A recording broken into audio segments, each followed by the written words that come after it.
Welcome to Moments with Marianne. I'm so delighted we're spending this time here today. We have a very empowering show coming right up with special guest Ora Nadrich.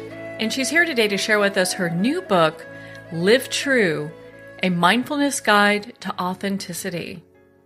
Now, Nora is the founder and president of the Institute for Transformational Thinking. She's a certified life coach and mindfulness teacher, and she specializes in transformational thinking, self-discovery, and mentoring new coaches as they develop their careers. So let's welcome to the show, Ora Nadrich. Hi, Marianne. Thank you for having me.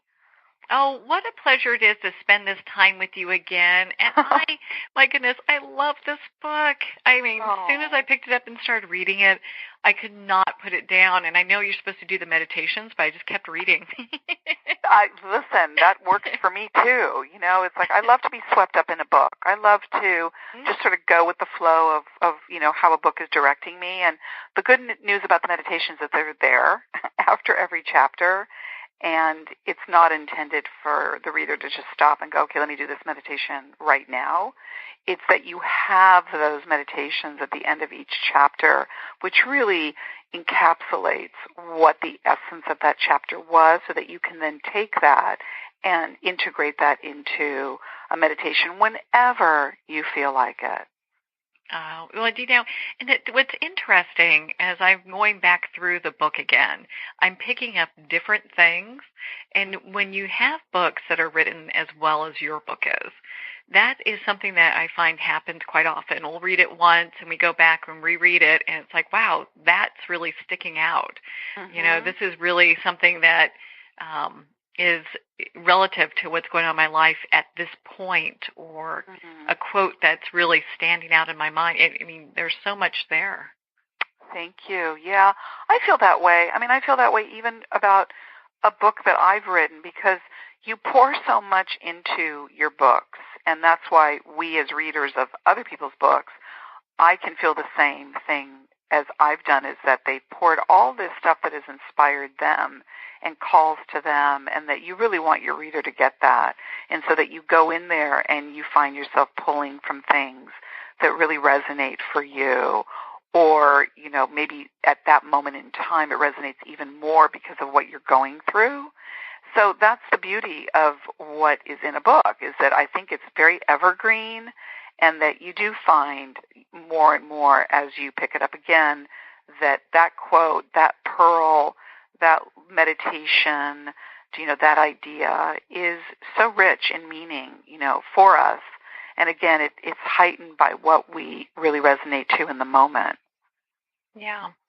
Well, and before we go too far down the road, because I mean, my curiosity just gets me on this, and I love learning what inspires people to write different books.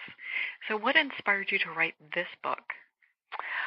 Well, for Live True specifically, I lost my sister Esther right before I wrote this book. And for anybody that's read my first book, Says Who, she was a real integral part of why I wrote that book, in that she was my older sister and she suffered from mental illness.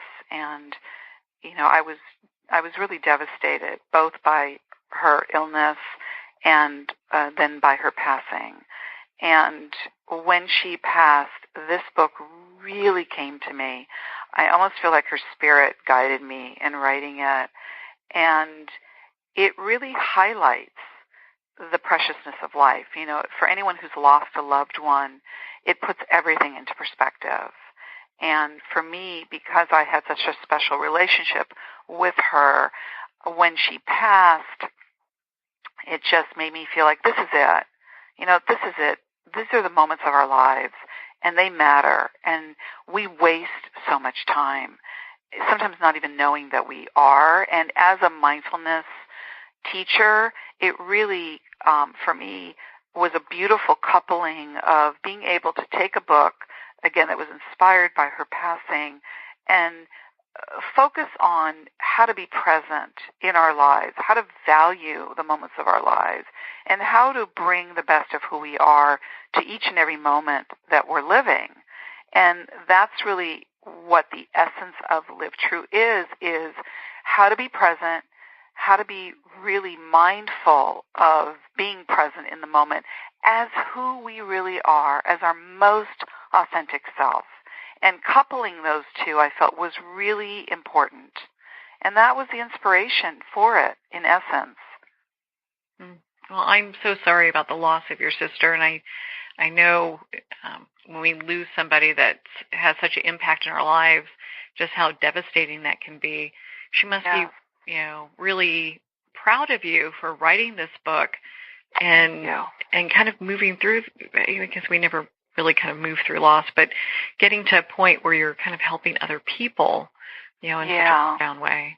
Yeah, thank you. It really, really is a work of love, for me, in that, like I said, again, it's like an homage to her and the beauty of her spirit, and then wanting to share that with others to say, look, you're amazing, you're special, you're unique, there's no one else like you. Live who you are, live true, which is the title, and it really pulls at my heart sometimes when I coach so many people, and I've, done many events where I've seen so many people struggling with accepting themselves, and so there's that component of, really coming to terms with who we are and loving ourselves, learning how to love yourself. And, with the teachings of mindfulness, which is being in the present moment with total awareness and with acceptance and non-judgment. And then what I always say is the cherry on top with self-love. So that's a beautiful merging, I felt, of understanding, again, how to be present and how to be present with self-love and compassion and acceptance of who we are. And that's a process. I know that. It takes practice. And this is really what I guide the reader in to do. Well, and on that point, I think a lot of times when people think of authenticity, it seems like this elusive thing, like, how do I get there? And so how can people use mindfulness to bring them to their authentic self? Well, that's a really good question. And, some of the mindfulness exercises that I take people through, or the meditations that I guide, is that I sometimes even have people, be present in the moment, even if it's closing their eyes, and asking them to recall a time in their life. It could be in the present, and it could be the past, of when they felt so connected to who they really are. And it's amazing what comes to the surface and into the foreground of their psyches, of a lot of times childhood comes up.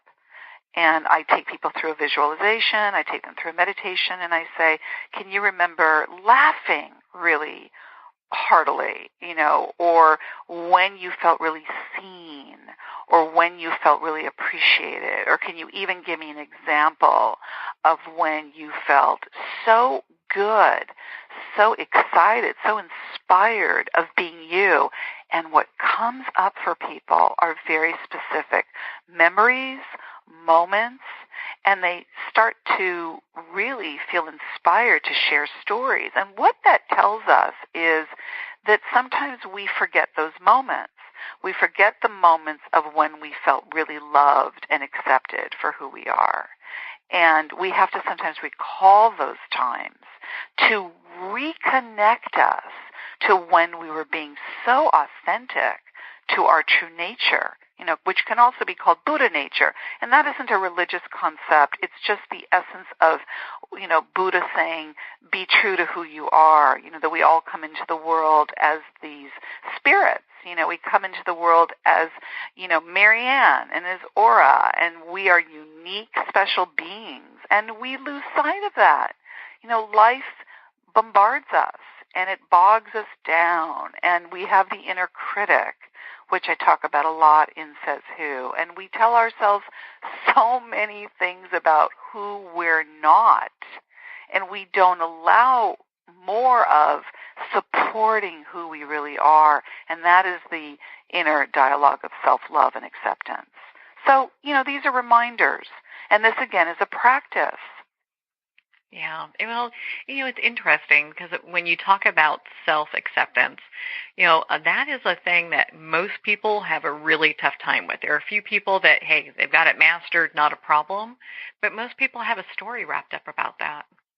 They do. They have the story and they have the narrative. And I also have said in Says Who, the yeah buts.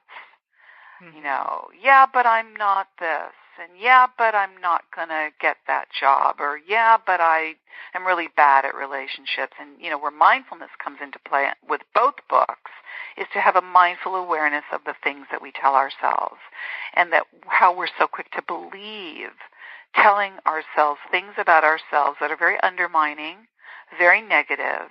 And again, we all have the inner critic. And so, where Says Who really stopped and Live True continues is, with Says Who, I really bring the reader into understanding how to be mindfully aware of the thoughts that we tell ourselves and acknowledge those negative thoughts and then begin the process of changing them, the transformation tools, and that's what Says Who is all about. I then bring the reader into Live True with the mindful awareness of the authentic self, that not that everybody's going to read Live True having read Says Who, but that we really do have to be aware of that we are, works in progress, and that what the beauty of mindfulness allows for is that it brings us into present moment awareness so that we can be mindful of when we're just starting to chip away at the authentic self. And the more you practice mindfulness, it really not only helps you become more aware of what you tell yourself, but it also brings you back into the moment of self-love. And again, this is a practice. It's a way to create, the mental strength that we need to support our well-being. And it's interesting. Once you start down that path, it becomes a path that we're kind of, it's a lifelong journey, it seems in many ways, but it becomes easier. It is a lifelong journey, and I love that you said that, because this is the journey. This is the life journey. It is a constant, perpetual evolution, and that in itself is beautiful. We're so hard on ourselves. If you're committing to the path of awareness and you're committing to the path of self-realization or self-actualization, and you're like, hey, you know what? I really am. I want to evolve. I want to grow. I want to, heighten my awareness and raise my consciousness.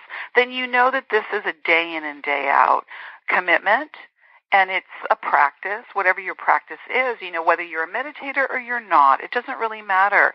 But really where the commitment lies is it's committing to yourself. It's committing to changing what I call those old habits of thinking and learning new healthy habits of thinking. With all the neuroscience discoveries today, which I love, and that these positive, healthy, wholesome, new habits of thinking are changing brain chemistry. We don't default to old habits of thinking, but instead we're creating new neural pathways. And so you don't default to old ways of thinking. You don't default to old negative patterns of thinking. You start to learn that these new habits of thinking are so good that you feel inspired to continue on this, evolution of growth and learning of how to be the authentic self.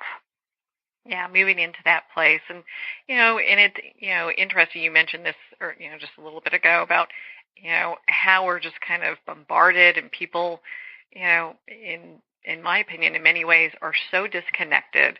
So when we talk about authenticity, it could really seem like a unicorn. It's like, oh, I'm not sure if that even exists, but it really does. It's true. The beauty of a lot of this for me is that so much of what was considered New Age concepts or woo-woo or airy-fairy, this has becoming more into the mainstream. And, when you have mindfulness on the cover of Newsweek and Time Magazine, you know that it's hitting a chord and in people, and they're resonating to it.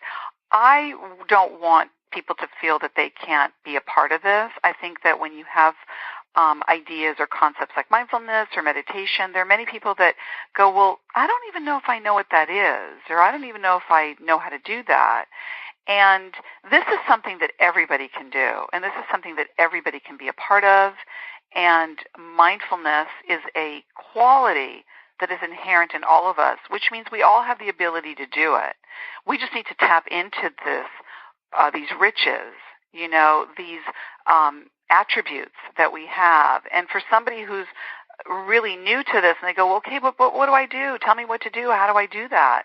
I have something in Says Who, which I brought into the workshop that I just did at 1440 Multiversity, and it's my release and replace technique that is such a simple technique of that when you think a negative thought, you can replace it with its positive counterpart. So it's as simple as saying a negative thought pops up into your head, and I tell the people that I work with, now I want you to replace that with its positive counterpart. And tell me how it feels. How does it feel in your body to say a negative thought to yourself and then switch it out with a positive? So instead of saying, I'm unlovable, which we know isn't going to feel very good, to saying, I am lovable. And say that a couple of times over and over again, and you're going to feel a difference in your body. Do you know? So these are practical tools. These are little steps that we take daily where we start to actually feel the difference. So you take something like authentic, which again can seem, the whole, unicorn concept of, what does that even mean? And, what does my authenticity even look like? All I'm really asking people to do is to connect to the parts in themselves that feel real, that feel true to who you are. That is so important, and it's something that is obtainable, and that's, I think, a very empowering thing for a lot of people, and it's something that can be done, you can do a little bit every day. When I was reading Live True, what I liked about it is that at the end of every chapter, you have this, it walks you through the meditation, and we were just talking earlier, and the meditations are actually available for people to download as well, right? They are. I recorded each meditation. There's 30 of them, and I recorded them. They're really lovely. They're to music. They're very soothing. And for anybody who wants an audio version of that, I think it's just a real plus. And they're up on the music outlets like iTunes and TuneCore, and I believe Spotify and Pandora. I have a series of Ora meditations prior, and these are the Live True meditations. So you can really download any of them, and like I said, there's 30 of them, and they're really lovely. So you don't have to be a meditator. You don't have to be a meditator for any of this. And for someone who's new to meditation, I think it's a really lovely way to start, especially some of the earlier meditations in the book. They're very user-friendly, and I think the guidance of them is really straightforward. And, again, it can be something that anybody can jump into, whether you're a new meditator or you're a seasoned meditator. Well, and at the very least, people can become present within their day, even as a starting point. Yes, exactly. And I think what's lovely about the audio ones is that you can just sit somewhere quietly and listen to it. Like I said, they're very calming, very soothing because the music is just so lovely.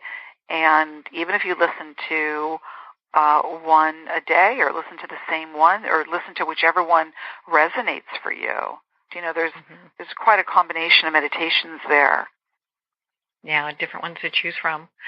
Well, in your book, you have the magic moment meditation, and I'd love to talk about why that's so important.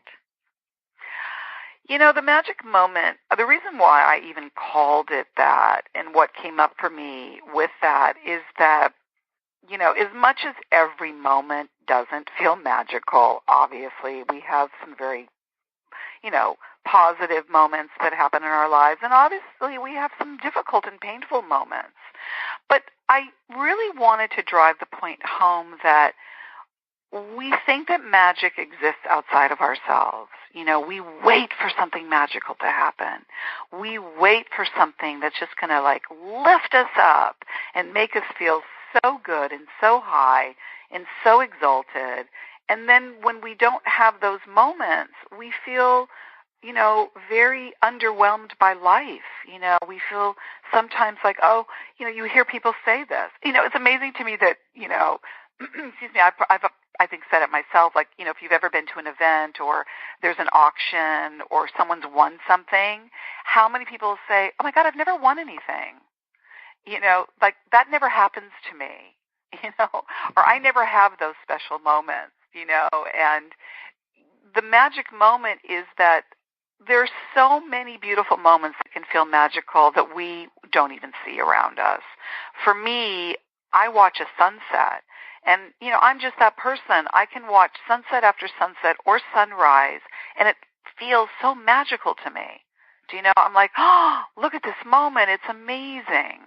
And the beauty of mindfulness is it teaches us how to be appreciative of the moments in our lives and not to take them for granted and be more in gratitude so that when those special moments happen, they do feel magical for us, and that when you start to look at life in that way, you start to see things that feel more magical to you. And that's why I had something like this magic moment meditation. It's almost like you're invoking, you're acknowledging this moment as being magical. And, to define the word magical more specifically so it doesn't sound like it's, woo-woo or what, like magic is in a magic show. Magical for me is more along the lines that it's special and it feels, extraordinary. And it feels like something that makes you feel like, wow, this moment is so special to me that it's making me feel like giddy or, that I'm feeling goosebumps. We have to acknowledge those moments as special and or magical, and we'll start to be aware of more of them. I put moments much more in the magical category than I ever have before because I practice mindfulness. I walk into a room and there's rainbows just coming through my window. That feels magical to me. Yeah, I would agree with you on that one. Do you know what I mean? We mustn't just ignore those moments. They are magical. Yeah, get a beautiful sunrise or sunset there's so much to be appreciative of, There really is, and that is, again, the beauty of practicing mindfulness, where you start to see that, and then you start to notice synchronicities, and that's where magic really can take on a whole new level for you, because when you become much more present, your senses are more heightened, and you start to see more, and you start to feel more. And what you start to notice is things that sort of come into your life that feel very synchronistic, and that is the beauty, is that things start to take on a whole new meaning for us. And many people have described that when they start to practice this present moment awareness more, that they start to notice things that happen that feel so interesting and synchronistic. We're expanding our awareness. We're heightening our awareness. And so therefore, more special moments start to appear in our lives. Well, and that's where the magic happens, where we're able to really be present. Because there's something about the past always dragging us backwards, and most people, when they think of the future, it's with worry and doubt. It's not really putting the right energy forward. So absolutely, Marianne. Yeah. And I do talk about that in Live True. I talk about the 3 different time frames that we spent most of our time in, the 2 time frames that don't even exist. The past, which is come and gone, and the future, which isn't here yet. And we spend sometimes the least amount of time in the present, which is the most real moment of our lives, because we're the most alive in the present moment. And I coined those 3 sort of names, if you will, of, are you a past dweller? Are you a present experiencer?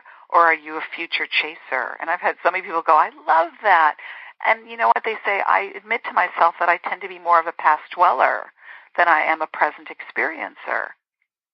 Yeah. And the future is what causes us the most worry, concern, and anxiety, because we're so worried about what might or could happen.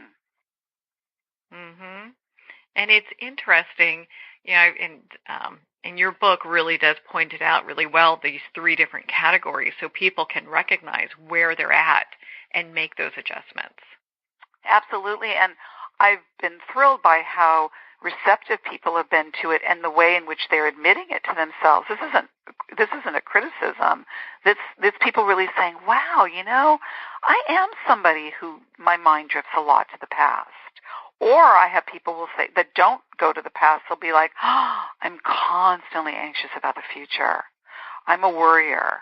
I'm always worried about what might happen, what could happen, and I'm catching myself more. And that's really the beauty, again, of mindfulness, or even these categories that I've broken it up into, is that it starts to make you more aware of when you're about to slip into that type of thinking.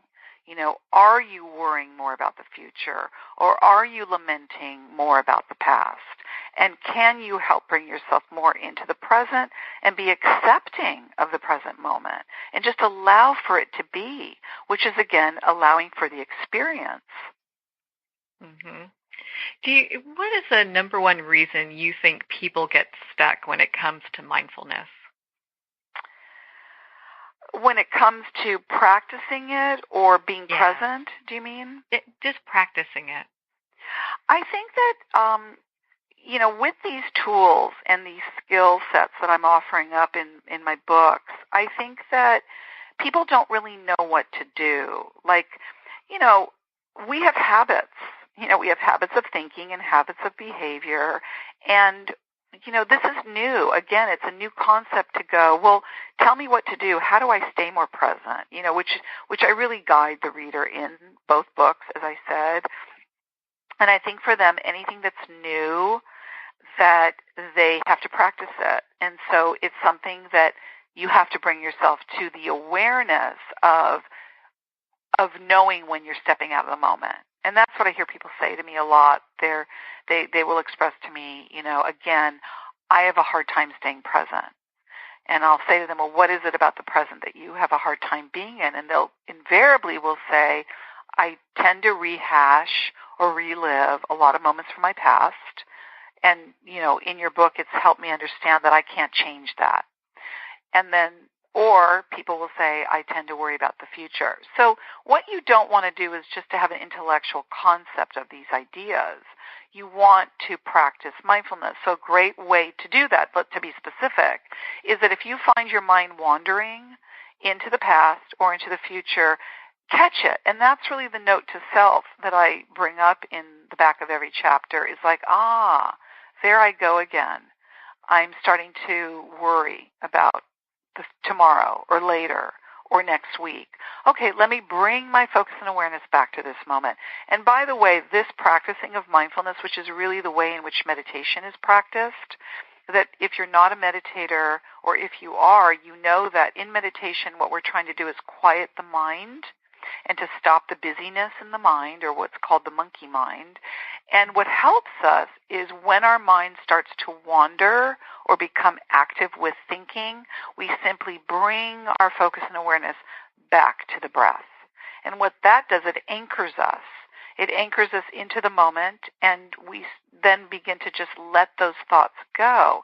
And that becomes a practice, so that the more you meditate, you know how to bring your awareness back to your breath. If you're not a meditator, the similar example of that would be like if your mind starts to worry about the future, it starts to lament about the past, you bring your focus and awareness into the present. What am I doing right now? Am I listening to this person? Am I in this interview with Marianne? Mm-hmm. Am I paying attention to what she's saying? Am I not thinking about anything other than this interview, which I'm really enjoying? Do you know, this is how we gently guide ourselves back to the moment of now. Yeah, is to really have that moment where we're just fully present, and there can't be a better gift than that. And also, Marianne, I want to add to that, and I do talk about it in the meditations, is to be aware that this moment is enough. You know, we have a problem with feeling that things aren't enough. It's like enough-itis or something. You know, it's like if we bring ourselves back into the moment, like, hey, I'm really enjoying this moment. I'm good. This moment is enough for me. I'm not wanting for something more. And that's an appreciation of the moment that you're in. Yeah. Well, Ora, my goodness, I mean, we can talk for days on just, meditation and mindfulness and authenticity. I mean, you're such a fountain of information when it comes down, of course, your book, Live True. Where can our listeners connect with you and be part of your community? I would love that, and I really extend an invitation out. I love people to come into the conversation with me and the experiences, and, my website is oranadrich.com. There's information on there as how to email me. I love hearing from people. We're on this journey together, and that excites me. All my social media handles are my name, Ora Nadrich. I really welcome hearing from you, sharing your experiences with me. Check in with what I'm doing. I do workshops and public speaking. I'd love for people to be a part of it. Again, I was just at Multiversity, 1440 Multiversity in Scotts Valley in Northern California. I had people come there from all over. And it feels so great when we all come together as like this collective, and I love meeting people. I love sharing this consciousness-raising journey with you. Do you know? Oh, and I love that too. And my goodness, and you've got so many great resources on your website. Thank you. So please reach out to me. I welcome it. Oh, well, Ora, thank you so much for taking the time to be on the show with us here today. Thank you so much for having me again. I loved it. Well, thank you, Ora. It's been such a pleasure to spend this time with you and, of course, to talk about your new book, Live True, A Mindfulness Guide to Authenticity. Again, if you'd like to connect with Ora, you can at her website, oranadrich.com. Well, we're at the end of our time today. I would like to thank everyone for tuning in. You're listening to Moments with Marianne. And remember, make every moment count.